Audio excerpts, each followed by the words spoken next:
Things I think in our society should be left behind in 2023 as we head into 2024. For those of you who don't know, my name is Libby. I'm a certified health and wellness coach and holistic nutritionist in eating disorder recovery.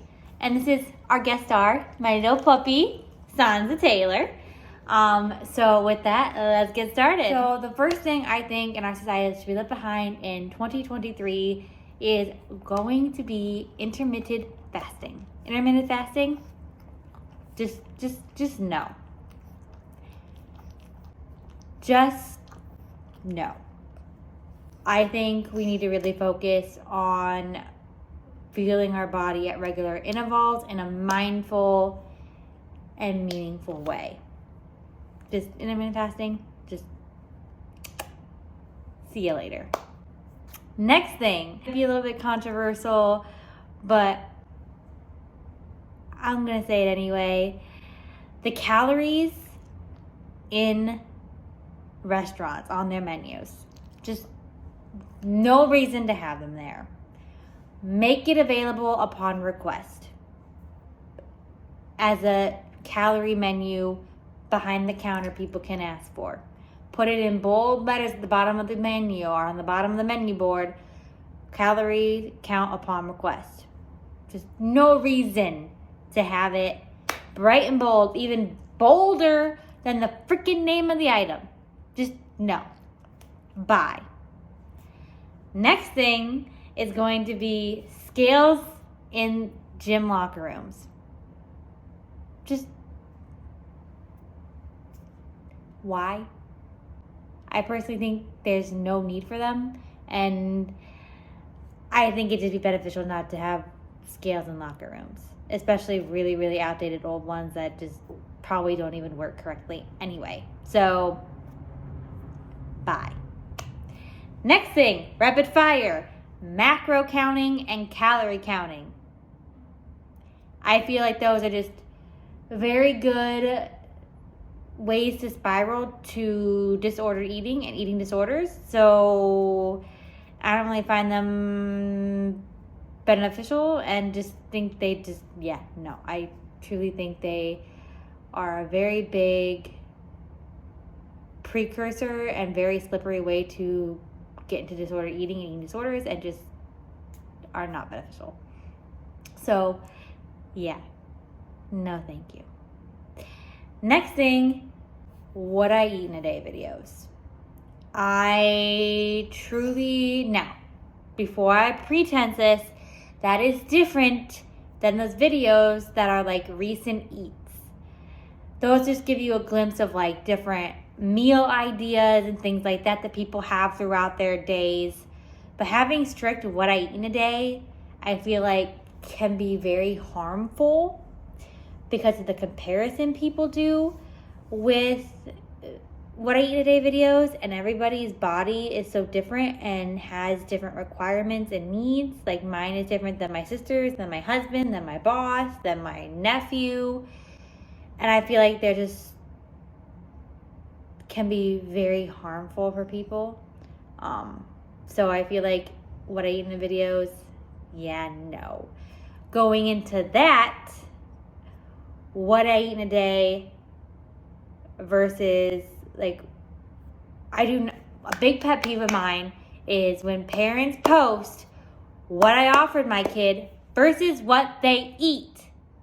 Putting the amount your kid eats out on the internet for a million people to see, that can create such uncomfort for kids as they're growing up and start becoming aware of food and nutrition, and it just can eventually become very toxic for that kid.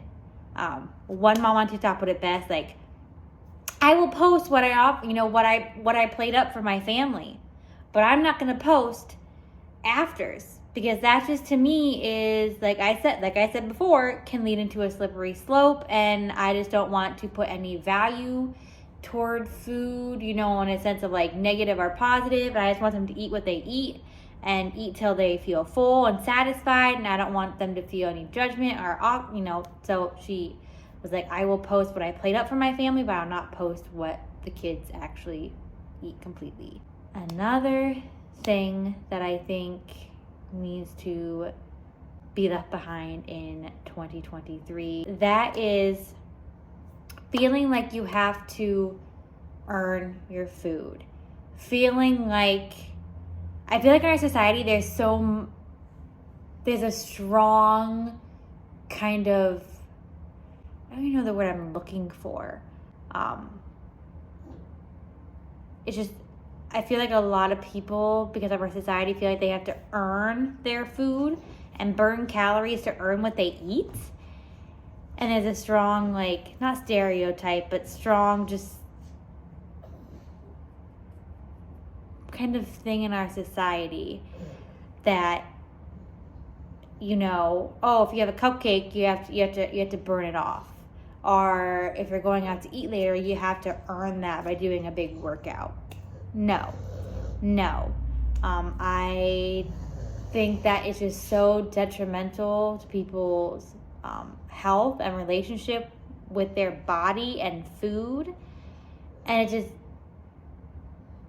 puts positive and negatives toward like food, which can lead to a slippery slope. Because truly you don't need to earn your food. You don't. Whether it's a cupcake, whether it's an apple, whether it's, you know, a salad, whether it's a piece of pie. No. You don't need to earn your food. That stays in 2023. Another one is saving calories. He thinks my husband's home, but he's not. So, psych! She's trying to get to her brother. And her brother's on bed rest. That's a video for another time. So I'm trying to keep her detained. There's no reason that you need to save your calories. Like on holidays or family events. Like, no. Let's say you don't eat breakfast and you go to a Thanksgiving lunch. You're going to go, instead of, if you would have ate breakfast, you would have been at a 5 on the hunger scale. But then you go to lunch without eating breakfast and you're at like a 2 on the hunger scale. So when you eat everything in sight and just can't help yourself and can't moderate yourself, then you start feeling guilty and gross. And then you may start wanting to do certain behaviors to get rid of that. And that becomes those disordered eating disorder behaviors, if that makes sense. Hopefully I communicated that right. And the last thing I believe should be left behind in 2023, that is one of my personal goals, comparison. Whether that's between body size, whether that's between academic achievement, whether that's between financial success, whether that's success of like owning a home or not, having a kid or not, comparison. There's the door. Don't come back. It is so harmful for our mental health, comparison. And that's something, like I said, I'm working on myself this year. That is a personal goal of mine, is to, like I said, compare in general. Because my life is my life and my story is my story. And we each come from different backgrounds, different stories. And to compare mine to someone else is comparing apples to oranges. And it just causes so much harm. So that's my last thing. Hope you guys enjoyed this. Let me know your thoughts and maybe something you're leaving behind in 2023 as you welcome 2024. Don't forget to subscribe, hit that notification bell. Love you all, and